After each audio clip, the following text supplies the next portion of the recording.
Alright guys, I'm here with a bit of information for Dragon Ball Legends. So the 9th Dragon Ball Legends video and stuff has just ended. And with that, we do know a few new tidbits of what's going to be added into the game during the next major update, which if I'm not mistaken, will come during the next daily reset. So the very first thing that they talked about were a new thing called mission plans. So it says new mission plans for every playstyle. 1. Choose a plan that suits your playstyle. Missions will change based on the plan you choose. 2. Clear the missions in your plan. Get rewards by clearing missions during the plan period. And 3. By clearing missions in your selected mission plan, you'll also earn plan points. Once you've earned enough points, your plan grade will increase. Each time your grade increases, you'll earn Chrono Crystals. So they are pretty much saying that they understand that not everybody plays every aspect of the game. There are people who focus on PvE and there's people who focus on PvP, and they're trying to reward both sides by allowing them to have a set type of plan, if you will. And there's, I believe, 3 of them, and I'm guessing there's probably one that's just like neutral if you play the games in general, one if you're more PvE focused, and another one if you're more PvP focused. And again, if you finish all of those missions, you get rewards like crystals, Zenny, stuff for equipment, stuff like that.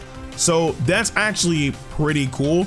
I love the fact that they're making it so no matter how you play, you get rewarded, which is great. So I'm all down for that.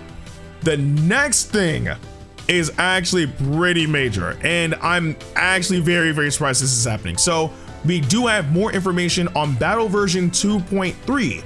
And the very first thing that they show us is that Rising Rush is getting an adjustment, which I believe this is the very first time that this has actually ever happened with this mechanic.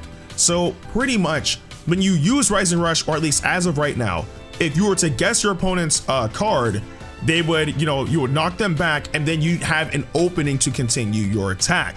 And that could ultimately change the tide of battle.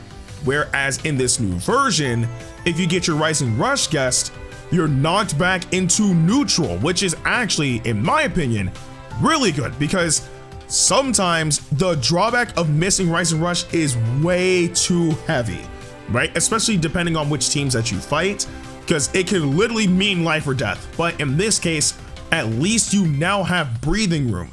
And I think that that's honestly a really big thing. And actually, it's pretty game changing when you think about it.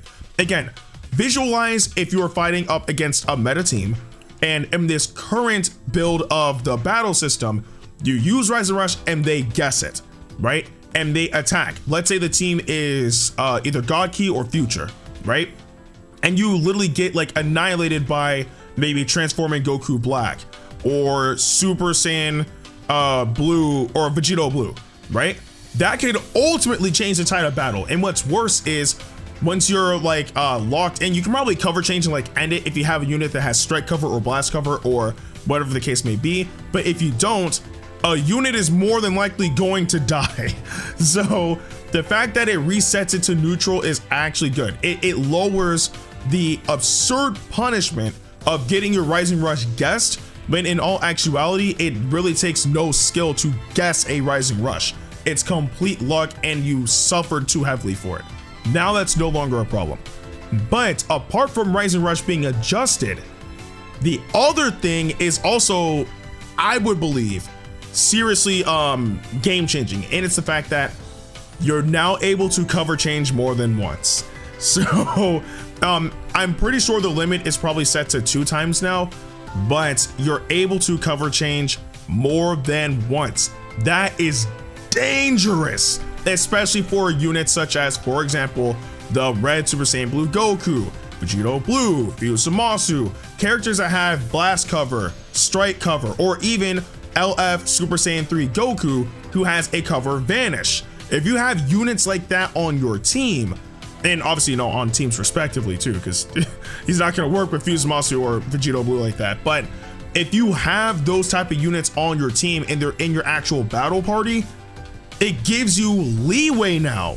You no longer really have to stress out about having the correct counter, because let's say that if you have Vegito Blue and Fuse Zamasu on your team, right?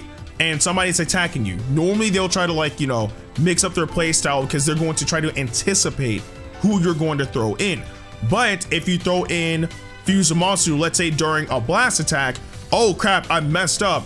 You can anticipate another blast attack and throw Vegito Blue right in immediately afterwards if you have that window of opportunity. So it really does give you a few more defensive options, but the other side to that is it makes the game a bit more defensive now. So people are gonna have a lot more leeway when it comes down to cover changing and being able to retaliate against the opponent. We'll see how that turns out. I welcome the change because at least it changes up how the gameplay has been for, I don't even know how long now. Like, the gameplay has been the same for many months. So now with this type of change, it brings something new to the table, and in truth, it's gonna cause people to actually think of new strategies in order to actually approach the opponent properly. So again, I welcome the change. It's something new, it's something fresh, and I'm hoping that it actually plays out well in the end. And the next thing that we had is that the story mode is going to be revamped, specifically parts 1 through 3.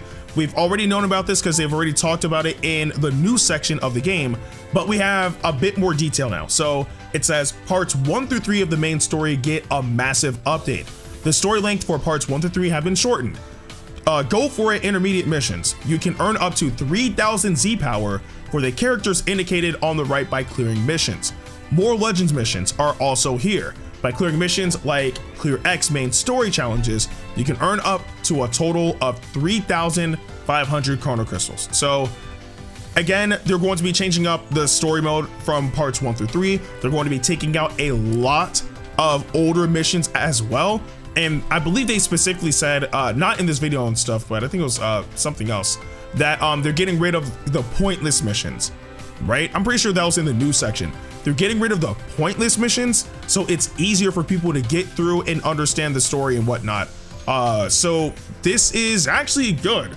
This is actually good. Again, you still have the ability to earn a lot of crystals, specifically 3,500, but not only that, for newer players, they're giving you the ability to create your own Saiyan team with specifically the 5 units that they have on that screen. So it's Zenkai Super Saiyan Goku, the red unit. They have Zenkai Vegeta, the purple unit. They have Broly, Zenkai Kid Goku, and of course Super Saiyan Blue Goku. And you can earn up to 3,000 Z power for the characters indicated on the right, which means that even if you already have the units, you can still boost them by quite a bit by getting a free 3,000 Z power for them by clearing those missions. So that's actually good, and honestly, I could probably use that for Kid Goku. Like, I could actually use that for Kid Goku, absolutely. But yeah, so again, if you're still worrying about the story, you can take care of that as well. And not only that, well, they talked about, okay, so if you guys know, like, while you try to soul boost students and whatnot, if you run out of souls, you know, you can select like which stage they're on, and then you can press it through the soul boosting screen, whatnot. They're making it a bit more streamlined, so that way when you find specific souls that are not available in the missions, it'll take you to the exchange shop and you can be able to get them there. So that's that one quick segment. But the other thing is that we now know the next Zenkai unit, and it's going to be Broly. Not the purple unit though, it's going to be the green Broly, which thank goodness I have, but I don't have him at 7 stars, so that's actually not good. I need to level him up. But it says Legendary Super Saiyan Broly's Zenkai Awakening. Broly's attack power will be strengthened, and he gets a huge power up once his health drops below a certain point. He will also be dealing more damage to Saiyans and Hybrid Saiyans at max awakening rank. And I believe Toshi also mentioned that they're going to slightly change his strike cover and have it be a bit more beneficial. I guess just generalizing what he was saying. So this Broly is gonna be interesting. I'm definitely gonna try to get him powered up as much as possible. I could definitely probably use another green Zenkai, and also he would be the green unit for Super Saiyans now by default. So I would believe that that would actually be a good unit to go with, because now Super Saiyans have 3 Zenkai units. They have Zenkai Bardock, and they have Zenkai transforming Goku, and now they have this Broly to go along with them. I still think that they should probably find a better red unit, but I guess only time will tell with that. But yes, the next Zenkai unit will be Broly, and I'm pretty sure he will more than likely drop with the daily reset. But don't forget that this Broly was also a part of the story revamp. So if you don't even have the unit, or if you don't have enough souls for him, you can get those Z powers by doing the story mode. And again, that goes for people who've already completed the story mode as well. So that's actually pretty freaking good. And the last part, which honestly speaking, I think that they kind of dropped the ball with this. They should not have done it like this, but at least we know something's coming. The big reveal of the events was the fact that we're going to have another reveal. Again, I don't think any company should do this. I think it's genuinely just not a smart choice whatsoever. But on the 26th at 4:30 a.m. PT, there's going to be a reveals and stuff right before the Legends Festival begins. So it says Standby Campaign now running on their special event site.